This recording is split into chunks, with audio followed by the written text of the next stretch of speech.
Hey everyone, and welcome back to the channel. Today, we re-diving deep into a question that I know so many of you have asked yourselves.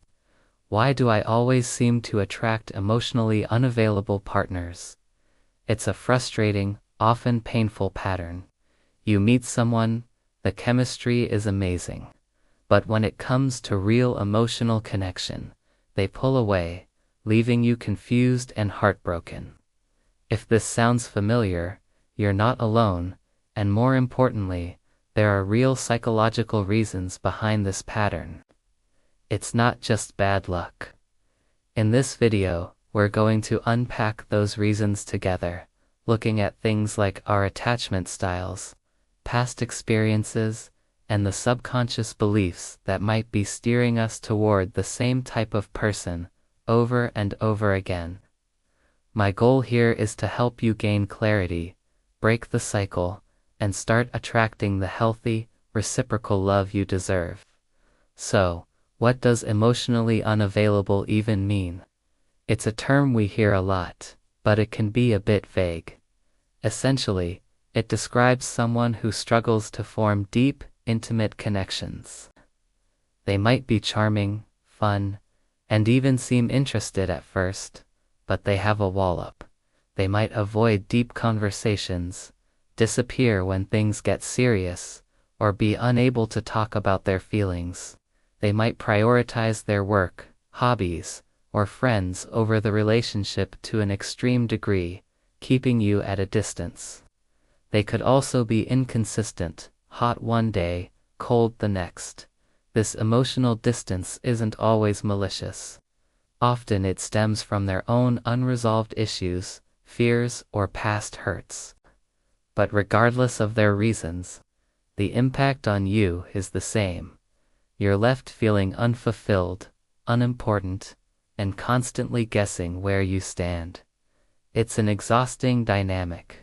To understand why we might be drawn to this, we have to start with something called attachment theory, developed by psychologist John Bowlby. This theory suggests that our earliest bonds with our caregivers shape how we connect with others in our adult romantic relationships. There are generally 4 attachment styles: secure, anxious, avoidant, and disorganized. If you had caregivers who were consistently responsive and loving, you likely developed a secure attachment. You feel safe in relationships, trust your partner, and are comfortable with both intimacy and independence.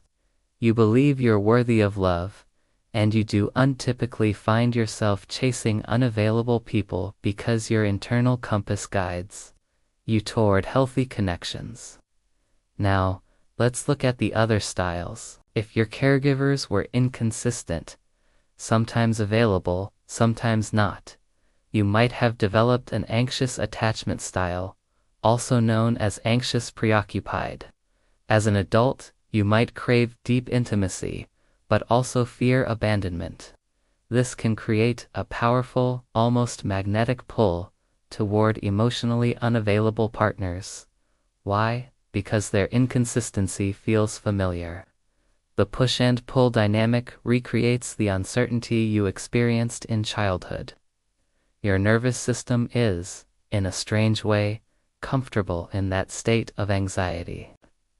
You chase them, trying to win their love, and finally get the consistent affection you always craved. The intense highs when they give you a crumb of attention can feel like passionate love, but it's often just a temporary relief from the anxiety their distance creates. Then there's the avoidant attachment style, which often develops when caregivers are distant, rejecting, or dismissive. If this is you, you learned early on that relying on others leads to disappointment. So, you became fiercely independent and learned to suppress your own emotional needs. As an adult, you might equate intimacy with a loss of freedom.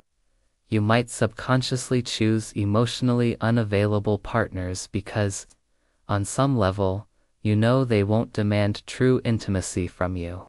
A deep connection feels threatening, so you pick someone who won't push you there. It's a self-protective mechanism.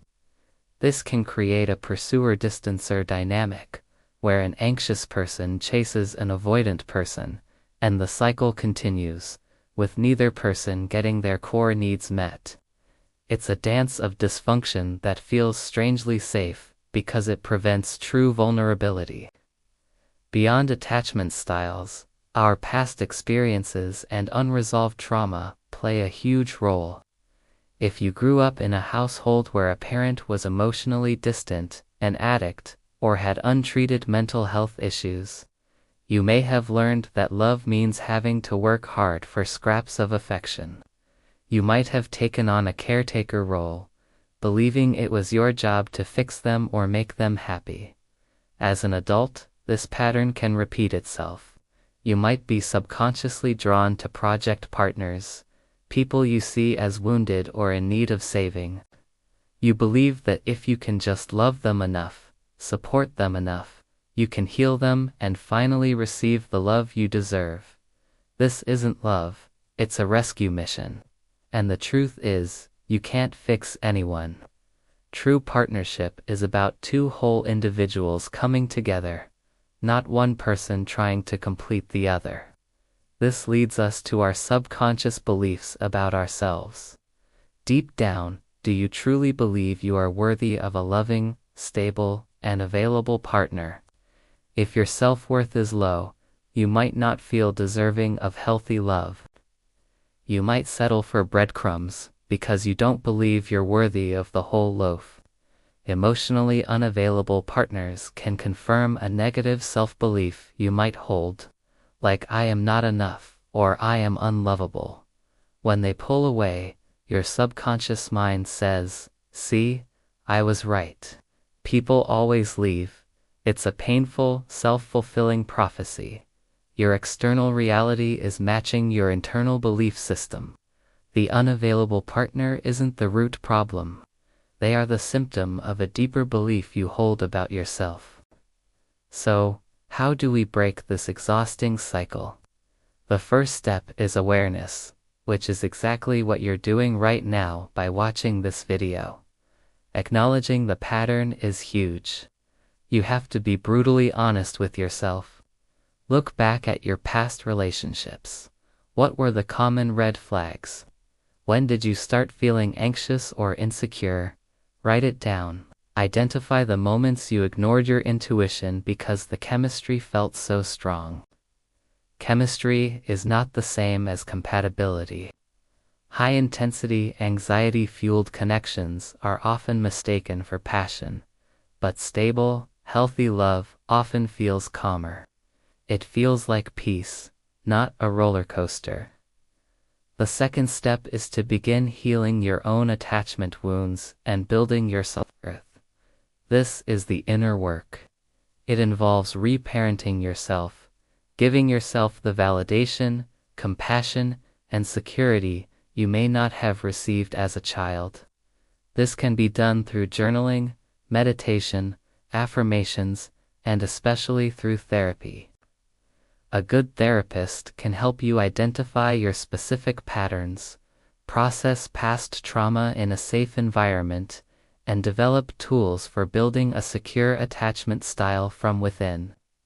You can't control who you're attracted to initially, but you can control who you choose to invest your time and energy in. Healing helps you raise your standards and walk away from situations that you know will end in pain. As you do this inner work, you'll start to notice a shift. You'll become your own source of validation, so you'll no longer need it from someone who is stingy with their affection. Your tolerance for inconsistent behavior will plummet. Red flags will no longer look like invitations to a challenge. They will look like stop signs, and you will honor them.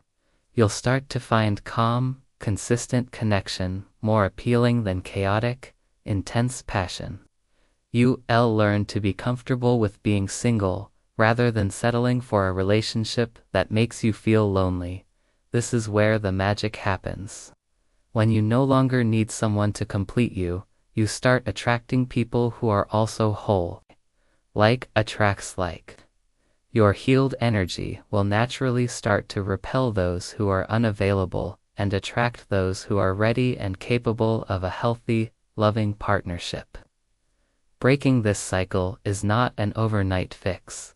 It's a journey of self-discovery and self-love. Be patient and compassionate with yourself along the way. Celebrate the small wins, like identifying a red flag early on, or choosing to spend a night alone instead of chasing a text back. Remember, the goal isn't just to find a partner, it's to build a life you love, and then find someone to share it with. You are worthy of a love that feels safe, joyful, and reciprocal. Don't ever settle for less. Thank you so much for watching today. If this resonated with you, please give this video a thumbs up and subscribe for more content on building healthy relationships and a happy life. See you in the next one.